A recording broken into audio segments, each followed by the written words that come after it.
In this week's episode, when she found a cure for her son's condition, she brought it to the rest of Africa. And later, is downtown Joburg returning to its glory days?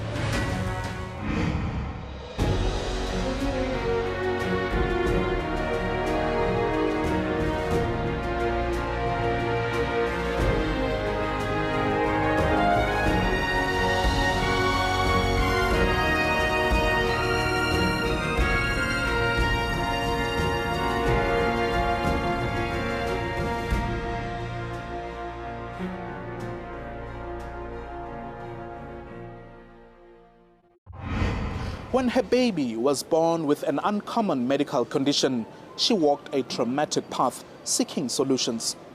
Karen Moss's son had clubfoot, a deformity of the lower limbs. The child faced an uncertain future, and it appeared he wouldn't be able to perform basic human functions like walking. But the Cape Town mother found a non-surgical solution and now ensures as many children as possible on the African continent benefit from it.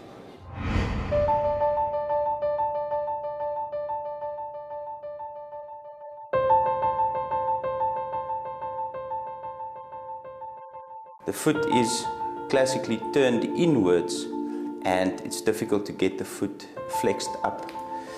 And in most cases, it's very rigid.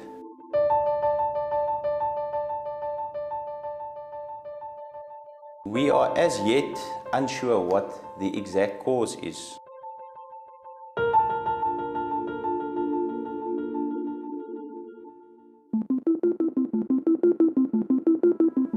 In January 2003, Karen Moss took her first step towards motherhood when she gave birth to her son, Alex.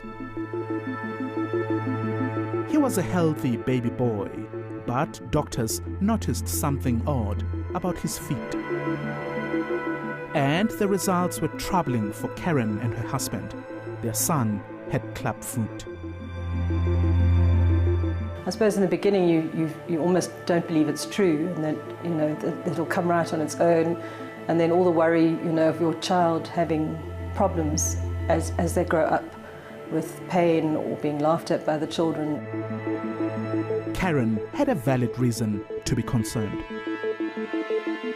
It leaves a person with this deformity with a virtually unusable foot.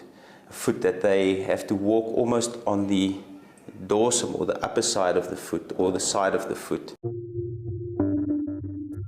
Apart from facing basic challenges like walking, Alex may also not have been able to play sports.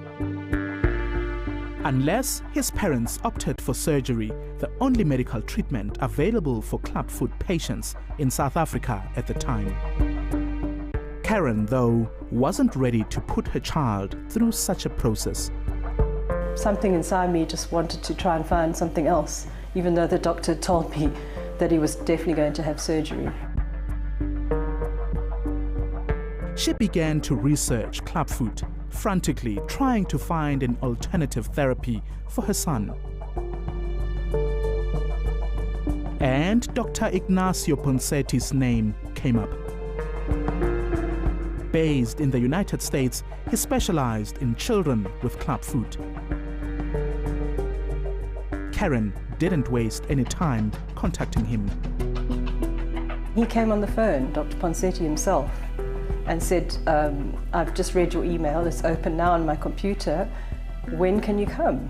I will help your son. In early April 2003, Karen, her husband, and 10-week-old Alex touched down in the United States.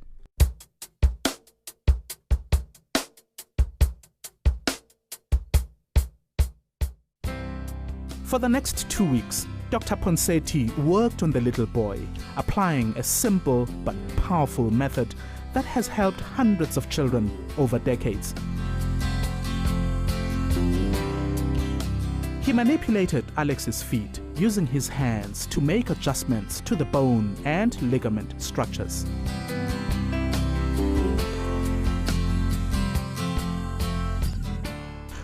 To make sure they stay permanently corrected, Dr. Ponseti prescribed Alex custom-made casts to wear for a few weeks. No cuts, no surgery, but the results were stunning. It just felt like it was a miracle. I actually couldn't believe I'd found this amazing solution to what I thought was a problem that couldn't be solved. This is Alex Moss today, a 12-year-old who leads an active lifestyle. I do cricket, hockey, and surfing, and yeah, I think that's all.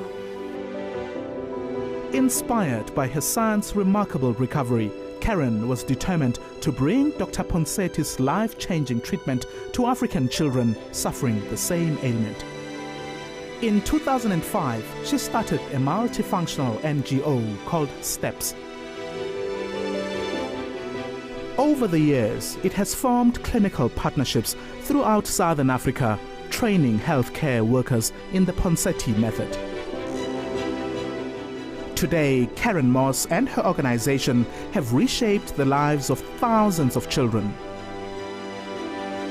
When I gave birth, it was a clubfoot, and today my child is running around. I can show you videos of him. He's so adorable. He's one in a million. He is my number one.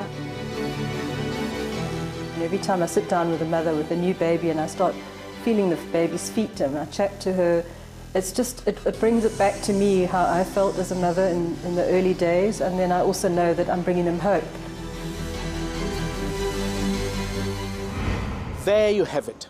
Should you wish to be in touch with Karen Moss and her organization, their contact details are on your screen.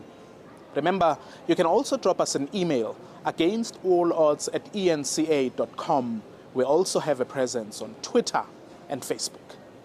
After the break, the concrete jungle will never be the same again.